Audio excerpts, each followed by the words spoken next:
Bonsoir à toutes et à tous, ce soir je vais au carreau du temple pour voir le spectacle de Rebecca Chaillon où la chèvre est attachée, il faut qu'elle broute et je vous ai parlé de ce spectacle dans la vidéo des 10 spectacles à voir au CDN de Normandie-Rouen. Mais il n'est pas que au CDN de Normandie-Rouen ce spectacle, heureusement, il passe aussi à Paris et seulement 2 jours d'ailleurs. Donc on va voir ça tout de suite et oui j'ai un petit orgelé là et je me rends compte que ça se voit beaucoup à l'image, super.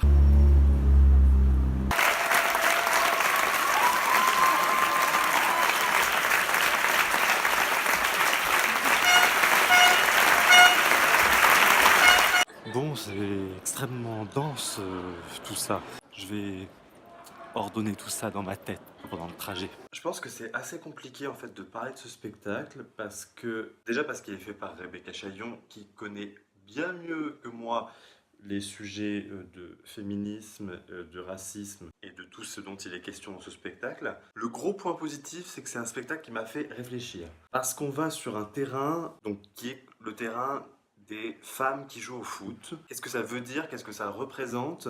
Pourquoi est-ce que on a ce cliché de la lesbienne qui joue au foot? Et donc pourquoi certaines associations de foot féminin sont en fait des associations militantes, féministes, aussi LGBT. Et finalement, comment on peut être militante LGBT et féministe et jouer au foot, qui est un sport qui charrie intrinsèquement des valeurs, enfin des valeurs, de- du racisme, de l'homophobie, et de la misogynie. Puisqu'elle dit à un moment, c'est compliqué d'aimer le foot quand on voit que c'est un système de merde. Ce que j'ai trouvé intéressant, c'est que c'est pas un spectacle qui t'envoie un militantisme vraiment frontalement, mais qui vraiment t'ouvre à des questions. Beaucoup d'humour, beaucoup d'ironie. Ça joue beaucoup avec les clichés, rien que la scène du début.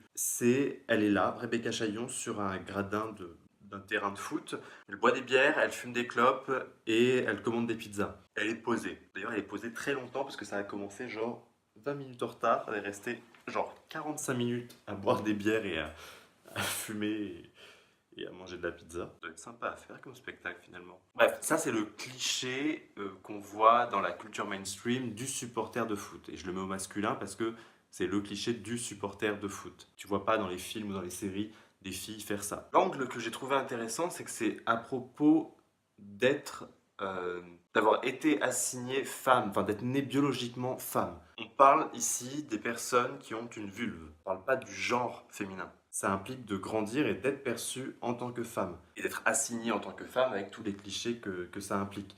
Il ne s'agit pas par exemple de femmes transgenres qui vont commencer à être perçues comme femmes au moment de leur transition. Et il y a ce grand moment de débat entre toutes les joueuses de foot et Rebecca, où au final, il y a plein de contradictions dans ce groupe de filles qui jouent au foot, parce qu'il n'y en a aucune qui le fait pour les mêmes raisons. Elles sont pas du tout dans les mêmes groupes. Il y en a qui le font juste pour le plaisir du sport, qui ont envie de jouer au foot uniquement. Il y en a qui le font pour des raisons militantes.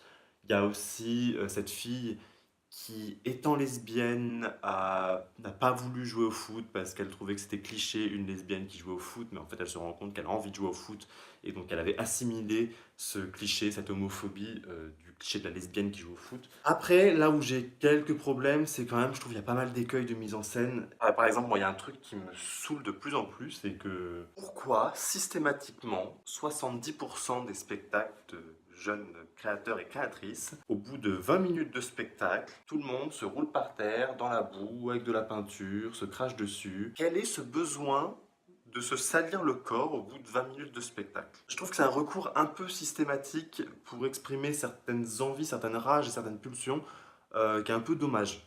C'est un code un peu éculé en fait maintenant. Et à côté de ça, il y a d'autres moments avec des images superbes. Ce très très long baiser entre les deux filles. Oui, mais encore une fois, après, ils se font cracher dessus et c'est un peu trop illustratif. C'est dommage. Non, la scène finale est très belle, avec ses paillettes et le roller derby. En fait, il y a beaucoup de belles images, il y a beaucoup de très beaux moments de mise en scène. Mais on est comme ça sur la forme. Néanmoins, malgré cette petite faiblesse de mise en scène par moment, le sujet en tout cas m'a à chaque fois rattrapé. Si, en fait, c'est ça qui m'a posé problème, c'est que je trouvais le sujet passionnant, les textes étaient très bons et c'était hyper intéressant. Et il y avait certains moments de mise en scène qui étaient tellement illustratifs que je trouve qu'on perdait les contradictions qui pouvaient exister dans ce texte. D'un coup, ça devenait une lecture presque trop simple de cette question-là, des femmes dans le sport de manière générale, des femmes racisées dans le sport. Et effectivement, le moment le plus intense, je pense vraiment que c'est ce grand moment de débat au plateau où il se passe rien en termes de mise en scène, si ce n'est des personnes qui prennent la parole. Là, le spectacle est terminé au carreau du temple. Par contre, c'est donc au CDN de Normandie-Rouen. Ah merde!